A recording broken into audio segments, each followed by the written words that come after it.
Hump Day. Getting all the buttons going on the computer. Yahoo! Happy Hump Day. Hello there. I'm so glad to be here and thank you for joining me. I'm Valerie Shepard and I'm coming to you live from the Hartley Center for Mindfulness and Self-Mastery, where we define and teach that self-mastery is mastering you in your life so that you can exquisitely manage whatever your life brings your way. And we are here today to talk about how you have more happiness, fulfillment, and success in your life, in your love, in your relationships, and in all aspects of you doing and being you. Yay! Let's have more happiness, fulfillment, and success. Yay! So I am coming to you from the Hartley Center for Mindfulness and Self-Mastery. It is a rainy day here in California. Yay, yay, yay. I'm so excited about that. And I think that the flora and fauna in this state are really excited about that. We have drought all the time. We've had fires.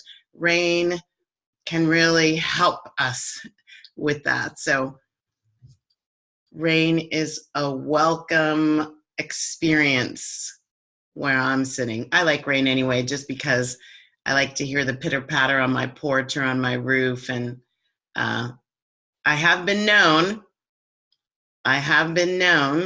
to run and play in the rain. I wonder if any of my fellow rain players from a particular day in Bali, Indonesia, where it was torrential downpours, like making puddles as big as buildings. And we were running and sliding and playing in the rain. And then we went and jumped in a swimming pool. It was too much fun. Oh my goodness. I encourage and invite you to let your playful side run amok as often as you can. It really keeps the rest of you going. Yay for that. Okay, so today's topic is a really, really fun one. It's not exactly what it seems on the surface by the title. So the title I've given it is, What Do You Call Yourself? And this topic was triggered by, all of the topics are triggered by things that I experienced during my week. Something will ping off of me and I'll go, oh, I know, I should talk about that in the Hump Day Apple Chat. So this topic was brought up as I was listening to one of my favorite spiritual speaker teachers, Joel Osteen. I love him. And I sometimes see myself in a church that big, talking to an audience that big. I just keep on holding on to that dream. So yes, I'm speaking it out.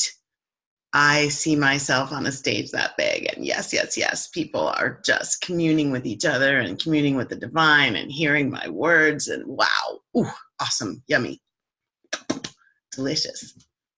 But I was listening to Mr. Osteen last week, I think. And he said a couple things that I really thought were worth talking about for a few minutes. So today's Hump Day Happy Chat is this question. I think a deep question. I think a really important question. It has been something that I have looked at for myself, and I notice it a lot.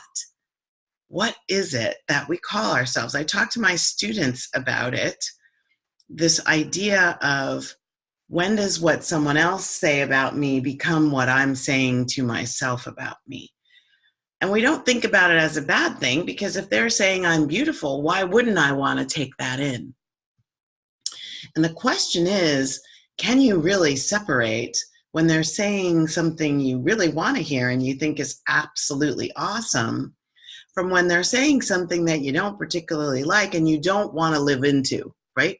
Some of the things that are said to us, we have a way of living into. And it depends on how long we've been hearing that theme or a variation thereof, right? A variation on that theme.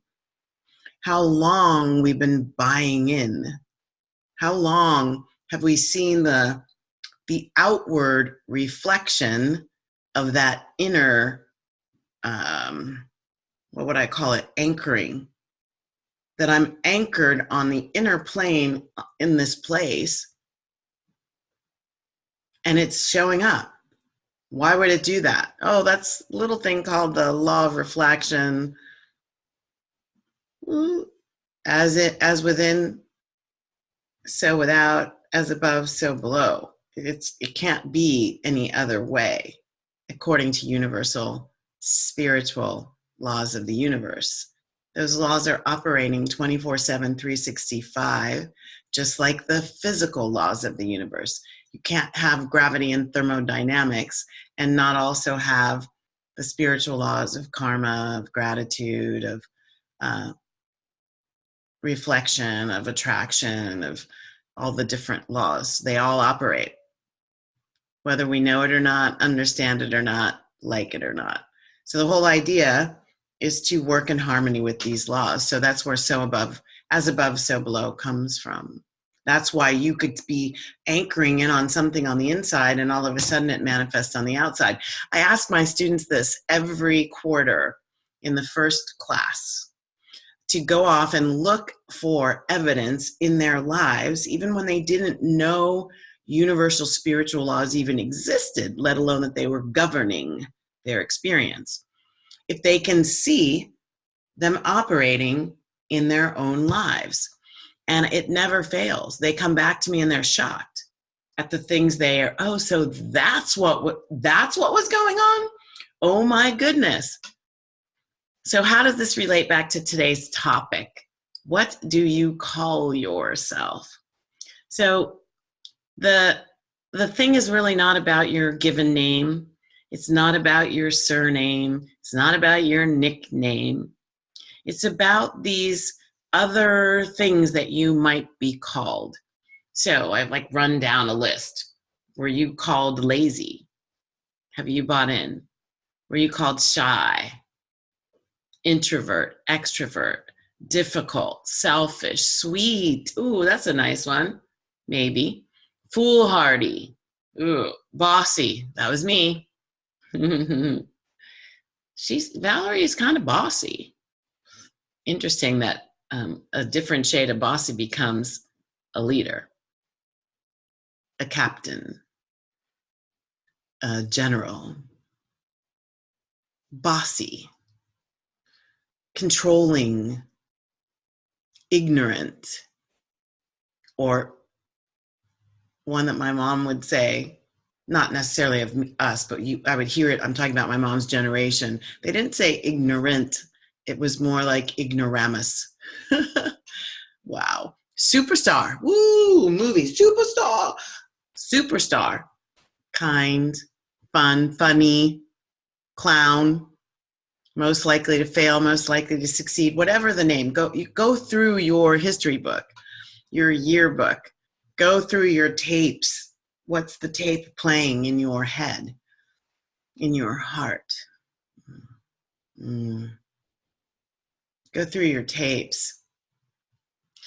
There are undoubtedly some names that you've been called, some belief systems that go with those names that you've been allowing,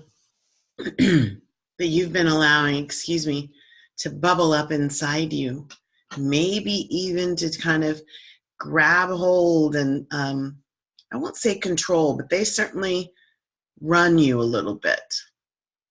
They might be running you amok. There is a way that we sort of live down to people's low expectations of us.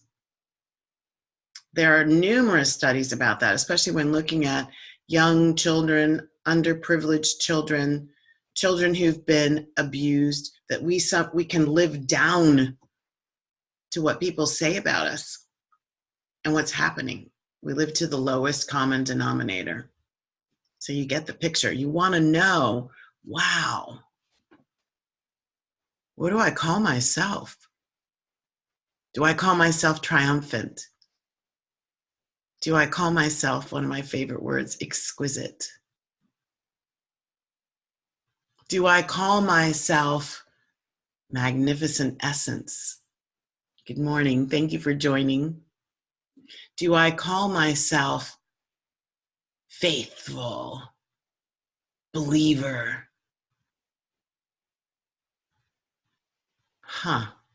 What do I call myself? And what have I bought into that others call me that maybe isn't true? So one of the quotes I loved that Joel Osteen said, you aren't what people call you. You're what you answer to. You aren't what people call you. You're what you answer to. Wow. That's really eye-opening. Good morning. Thank you for joining. Feel free to type in a question or comment. I love those. Feel free to invite some friends so they can play in the juju with us. I like that too. You're what you answer to. So, are you answering to things that are not necessarily true about you? And the fact that you are answering to them actually keeps them activated in your life. Like that's what keeps it going. So let's use an example, because this has been one of mine, right? One of my examples, I'll give you two. So one of them was that beautiful word, bossy. And I really didn't like it, but I sure was being it. And so for me, this idea of showing up as someone who has answers and showing up as someone who has ideas and showing up as someone who's very directive was a part of the stories I was hearing in my head around not being enough, especially as a Black female, not being enough. And so demonstrating that I am enough took on this less than let's say positive, less than enjoyable, less than uplifting, less than enriching persona called bossy. It's the way I controlled things. I made things happen the way I thought they should. I believed they should. I felt that they should, in order for all of us, not just me, all of us to be successful, all of us to be content, all of us to be rewarded, all of us to win the trophy. Sometimes it was uplifting and helpful. A lot of times it didn't feel very good. I know that now. What about lazy? Now that's a name I've called myself. I've never, ever, ever had anyone else call me that. That's just a little,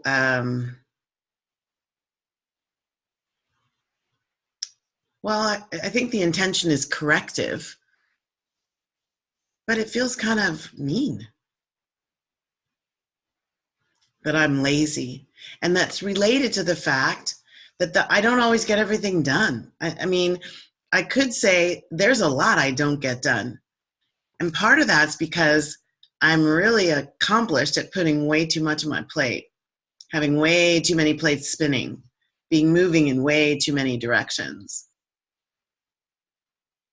And so I don't get things done, and then I have the audacity or just the misunderstanding to call myself lazy. That's not who I am. So you aren't what people call you. You're what you answer to. Thank you, Mr. Osteen. He also said something that I've been teaching. Don't let what people can't see in you change your mind about the truth of who you are. And I have this conversation with all of my clients and my students and myself, that it can feel uncomfortable or sting or feel really bad when we have this thing happen called rejection. As a Screen Actors Guild actress, I know what it's like to do hundreds of auditions and not get one single yes. Yep-a-dip. I know what it's like to go on interviews or to offer yourself for roles and responsibilities and not get one single yes. I know what it's like to really want something and have the answer that I receive be no. Not now, not you, not ever. Doesn't feel good. But, and when I buy into an idea, probably that's being conjured by me, because in most of those cases, I don't even have any feedback as to why I got a no or why I got nothing. And there's a lot of people right now who are doing job searches who don't even get an answer at all. Their resume and all their magnificence goes into this black hole called, well, I won't name any names, but called this particular online portal or this particular online portal or that email address, right? You send stuff and it's just gone. And you intuit after a week or more that they just don't want you. What you have isn't what they're looking for. And we could get into this inner spiral, downward spiral. It's a downward spiral, people, of how we must have had a typo on our resume. We didn't write the right cover letter. We didn't say the right things. Maybe we missed something. I never should have applied because I don't have all the things they put on the qualifications list. How many times have you opted yourself out before you even let them do it?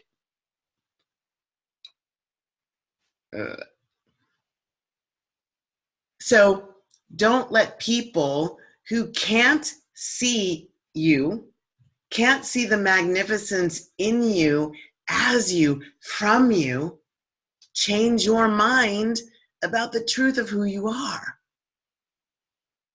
That's them calling you a name and you answering to it. They can't see you and you give them the power. They can't see you and you buy into the fact that they are blindly making up stories about who you are. Or maybe even they're making stories about who you are because they saw you audition or they saw your resume. That's not the real point. The real point is the truth of you can never be captured on something as simplistic and two-dimensional as a resume or even a video audition, or even your presence on stage. If you're doing that, you, my friend, my love, you are potentially your own worst nightmare. Because what you have inside about you has to show up on the outside of you. It's universal law. Like it or not, understand it or not, believe it or not.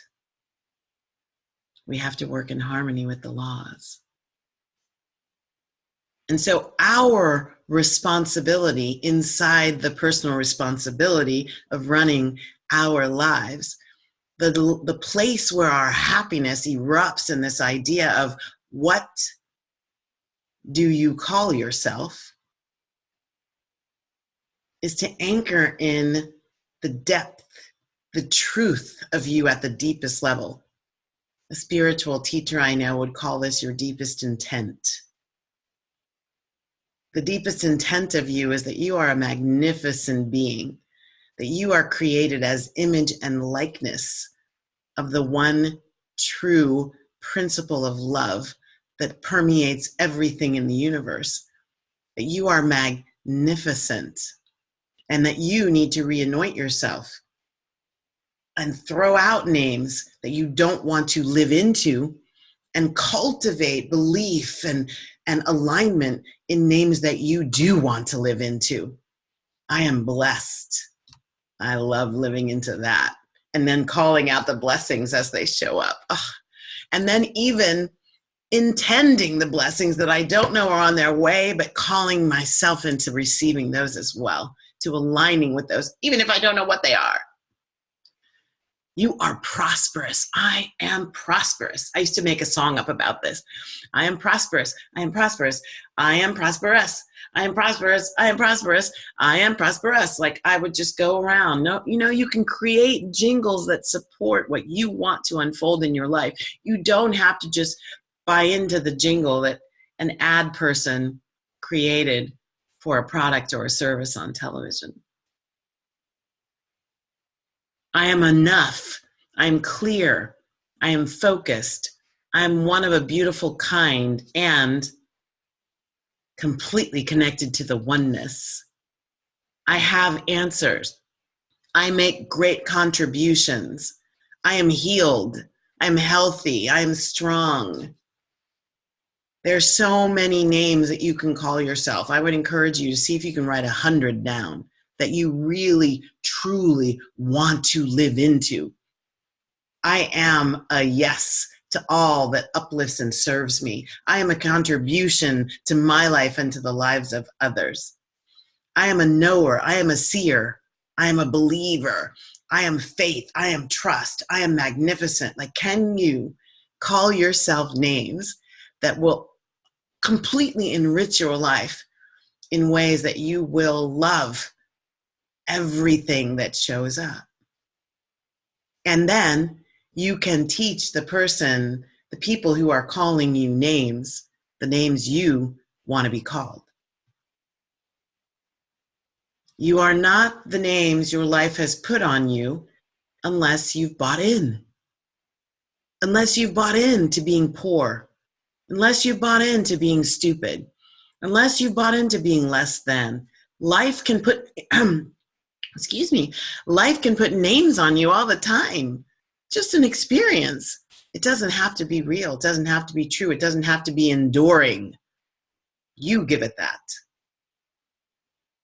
Believing is seeing. Call yourself healthy while you're still fighting the illness. Call yourself prosperous while you're really looking at a bank account with not much in it. Call yourself strong while you're still fighting the addiction. Live into the magnificence that you are. There's a quote that goes, "A rose by any other name is still a rose." And there are mixed reports as to who said it. It gets mostly attributed to William Shakespeare in his play Romeo and Juliet, that Juliet speaks it of her family name. But here's the question for you. You, as the magnificent essence of the divine that you are going to be called by many different names. By many different names. Which ones are you going to answer to? And the names that you're called don't change the truth of who you are. No matter what you are called by others, no matter what you may be fleetingly calling yourself, get in the habitual practice of answering to what is deeply, deeply true. That you are an immortal, eternal manifestation of the divine. You are an eternal, immortal, divine soul being manifestation of God. I love it. I like calling myself that. Try it. Every morning, every afternoon, every time you look in the mirror. Hello, beautiful, eternal, immortal manifestation of God. Wow, that's a name to live into. Many blessings. Thank you so much for joining me on this Hump Day Happy Chat. I hope that you will share it and share it and share it and create a movement of happiness exploding from the inside out. And I'll offer the prayer of loving kindness from the Buddha. May all beings be peaceful. May all beings be happy. May all beings be safe. May all beings awaken to the light of their true nature, and may all beings be free. I say yes, yes, yes. Many blessings. See you next week. Bye now. Hump Day Happy Chat signing off. Bye.